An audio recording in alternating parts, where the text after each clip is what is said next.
வணக்கம். நான் உங்கள் ஜெயா. இன்றைக்கி நம்ம இந்த வீடியோவில் சேரர்களோட வரலாறை பார்க்கலாம் வாங்க.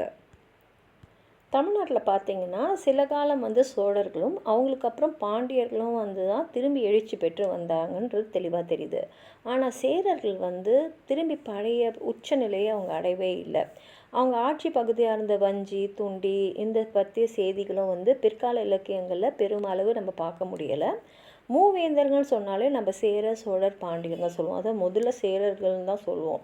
ஆனால் இவங்களுடைய இடைக்கால ஆட்சியை பற்றி நம்ம தெரிஞ்சுக்க வேண்டியது ரொம்ப முக்கியமான ஒரு விஷயமாக இருந்தாலும், சங்க இலக்கியத்தில் புறநானூற்றில் பல சேர அரசர்கள் பற்றிய குறிப்புகள் காணப்பட்டாலும், 1810 நூலில் தான் இமய வரம்பன், நெடுஞ்சேரலாதன், பல் யானை குட்டுவன், கலங்காய் கண்ணி, நார்முடிச்சேரல், கடற்பிற கோட்டிய செங்குட்டுவன், ஆடு கோட்பாட்டு சேரலாதன், செல்வ கடுங்கோ வாழியாதன், பெருஞ்சேரல் இரும்பொறை, இளஞ்சேரல் இரும்பொறை இந்த மன்னர்களோட சிறப்பெல்லாம் பாடப்பட்டிருக்கு.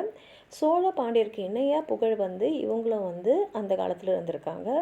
ஆனால் அதுக்கப்புறம் அவங்க மேலே எடுத்த படையெடுப்பால் அவங்க சிற்றரசர்களாக இருந்து பல்லவ சோழ பாண்டிய பேரரசர்களோட அவங்களுக்கு கீழே ஒரு நட்பு பாராட்டியும் இல்லை திரை செலுத்தியும் சில பேர்கிட்ட போரிட்டும் இறுதி காலம் வரைக்கும் அவங்க சிற்றரசர்களாகவே தான் இருந்தாங்களே தவிர திரும்பி அவங்களால பேரரசர் ஆக முடியல.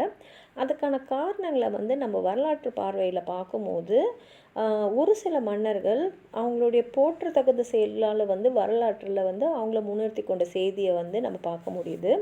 மேற்கு தொடர்ச்சி மலையோட மறுபக்க வரலாற்றை அறிய உதவுறதுக்கு இயற்கை அன்னை கொலுவிற்றிருக்கும் இடம்.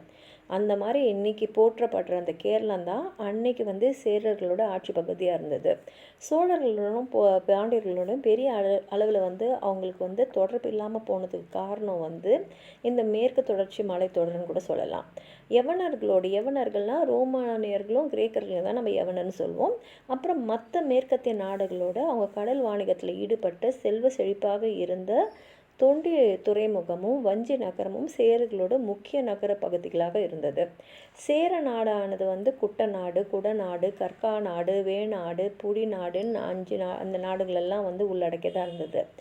களப்பிரர்களோட ஆட்சிக்கு பிறகு வடமொழி கலப்பு, பாலி, பிராகிருத மொழி, உடுவர், ஆரிய பழக்க வழக்கங்கள்லாம் கலந்ததுனால இதோடைய அதிர்ஷ்ட தாக்கம் நிறைய அந்த நாடு மேலே இருந்தது. நாடும் மொழியும் நிறைய மாற்றங்கள்லேருந்து இன்றைக்கி வரைக்கும் கூட மீளலைன்னு நம்ம சொல்லலாம். கொங்கு நாடும் சேர நாடும் பற்றி பார்க்கும்போது கொங்கு நாடு பல அரசியல் தொல்லைகளுக்கு ஆளாகி இருந்தது.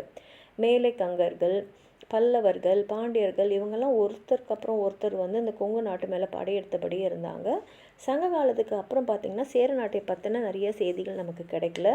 மாக்கோதை சேரர்ன்ற ஆண்ட குறிப்பு நமக்கு சொல்லப்படுது.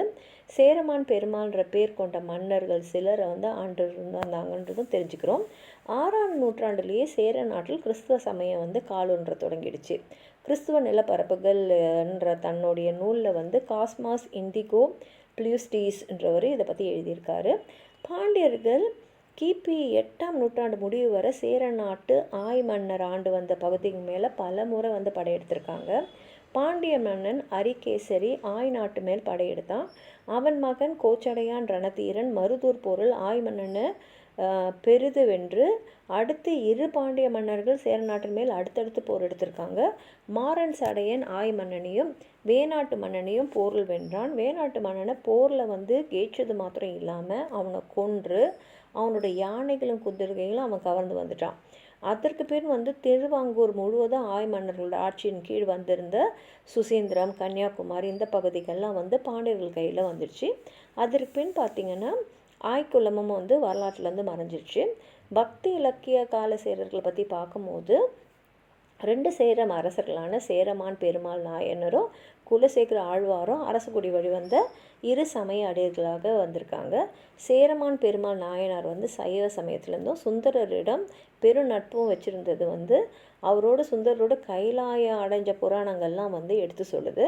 அவருக்கு பின் தம்பிரான் தோழர் பெருமாளும் நல்ல சிவபக்தராக இருந்திருக்காரு. 2ஆம் சேரமான் பெருமாள்னு சொல்லக்கூடிய குலசேகர ஆழ்வார் வைணவ அடிகளாக இருந்திருக்காரு. இவர்களை தொடர்ந்து மார்த்தண்டவர்மன்ற வேணாட்டடிகள் சிறந்த சிவபக்தராகவும் திருவிசை பா ஒன்றும் பாடியிருக்காருன்ற குறிப்புகள்லாம் இருக்குது. பஸ்கர ரவிவர்மனும் வேணாட்டடிகளுக்கு நடந்த போரில் வேணாட்டடிகளுடைய ஆட்சி பரப்பு சுருங்கிடுச்சு. 3ஆம் சேரமான் பெருமாள்ன்ற பெயர் பெற்ற ரவிவர்மனுக்கு உருவாக்கிய போர் நெருக்கடிகளுக்கு பயந்து அவர் தன்னோட ஆட்சி பகுதியை 12 பகுதிகளாக பிரித்து தன் உறவு முறை அரசங்களுக்கு பகுத்து கொடுத்துட்டு மெக்காவுக்கு போனதாக சொல்லப்படுகிறது. அந்த மாதிரி அவர் கொடுத்த 12 பகுதிகளாக பிரிக்கப்பட்ட வேணாட்டடிகளுக்கு வேணாடும் ஒட்டநாடும் கிடைச்சிது. அதற்கு பின் பாண்டியர்களுடன் நட்பு வச்சுக்கு வந்த வேணாட்டில் தான் பாண்டியர்கள் பல்லவ சோழ படையெடுப்பின் போது தலைமறைவாக இருந்தனர்னு சொல்லப்படுது. உங்களுக்கு எதாவது சொல்லணும்னு நினச்சிங்கன்னா கீழே இருக்கிற கமெண்ட் பாக்ஸில் எழுதுங்க. இந்த வீடியோவை லைக் பண்ணுங்கள், உங்கள் ஃப்ரெண்ட்ஸோடு ஷேர் பண்ணுங்கள். சப்ஸ்கிரைப் பண்ணாதவங்களாம் ப்ளீஸ் சப்ஸ்கிரைப் பண்ணி சப்போர்ட் பண்ணுங்கள். நன்றி.